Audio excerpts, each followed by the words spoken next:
Who's scruffy looking? What is up, my fellow nerds and gangsters? Welcome back to the Spiffy Nerd Herder channel. I am Danny, and today we are talking about one of my favorite movies, Mermaid Man and Barnacle Boy. Bring it on! Bring it on! Wrong movie. Aquaman!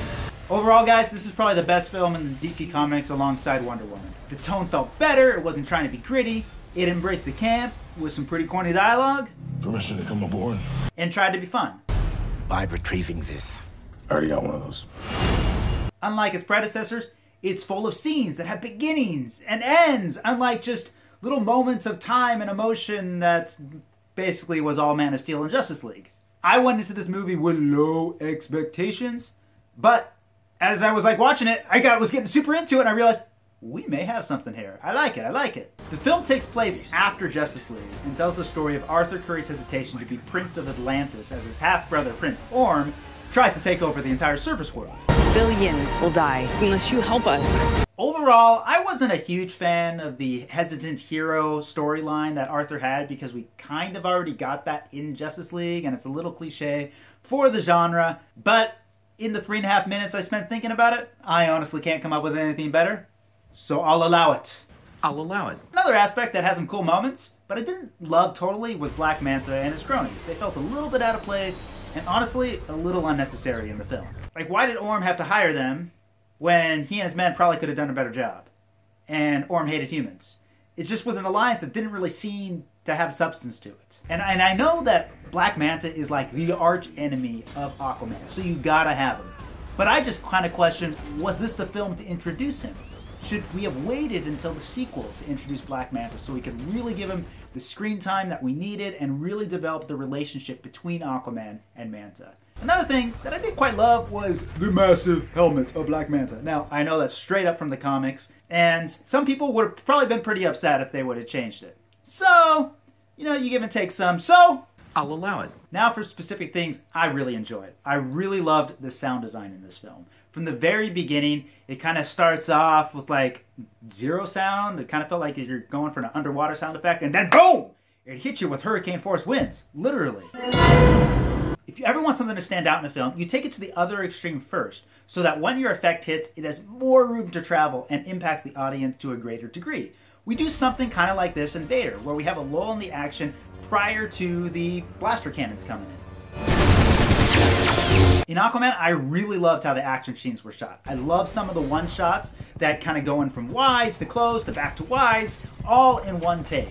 I especially thought James Wan did a fantastic job in focusing in on certain aspects of the action.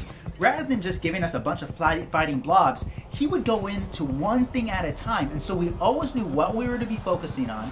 And it actually helped us connect with the characters to a greater degree, since we were actually seeing characters fight rather than just faceless forms fight and, you know, in this big melee. But it was really refreshing because you can totally track what was going on. Everything was making sense. And it's, I think, actually a really rare thing for a director to do such a good job with the action. So props to James Wan on that. Totally. I'll allow it.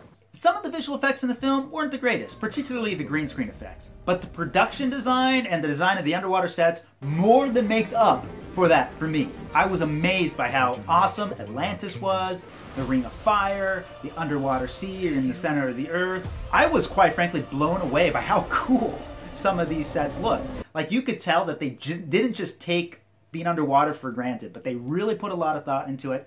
And I was blown away by how sweet it looked. I'll allow it. Now, the breakout star of this movie, Amber Heard, hands down. And the best moments of the movie belongs to her. It's like, not even a question. Shooting daggers of wine? You'll know it when you see it and you'll be like, oh, snap! Finally, my fellow nerds and gangsters, if you couldn't tell, I enjoyed the movie. I thought it was pretty awesome. I was thoroughly entertained. Was it a perfect movie? No. But there's virtually no perfect movies out there. Episode 3, Revenge of the Sith, is by far my favorite movie of all time. But I fully recognize that the dialogue straight up sucks in some parts. And you rescued the Chancellor, carrying me unconscious on your back. All because of your training. It still doesn't change the fact that I love that movie and I can watch it over and over and over and over again. And so some people have been, you know, griping about some things about Aquaman. to the point where the director James Wan has taken to Twitter about it. It has come to my attention that some folks are getting harassed by some fans for not liking Aquaman. Please don't do that. Not the kind of support I want. Be respectful. Vice versa.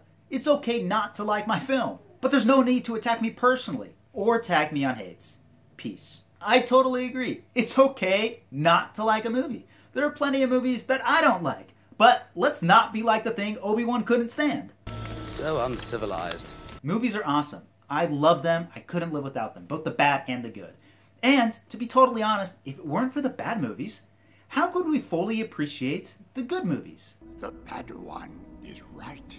Thanks for joining me today. Hit like, please. Subscribe if you haven't. And comment below if you'd like me to do a live stream so we can all get together and talk about Aquaman and talk about the things that we really, really liked and maybe some things that we didn't like. But overall, just talk about how this was a pretty fun movie. And it is absolutely something I want to see more of when it comes to DC films. And I'm going to be doing a little bit more Vader behind-the-scenes films in the coming days, so stay tuned for those. So remember, guys, just stay spiffy and don't do anything I wouldn't do twice. See you next time.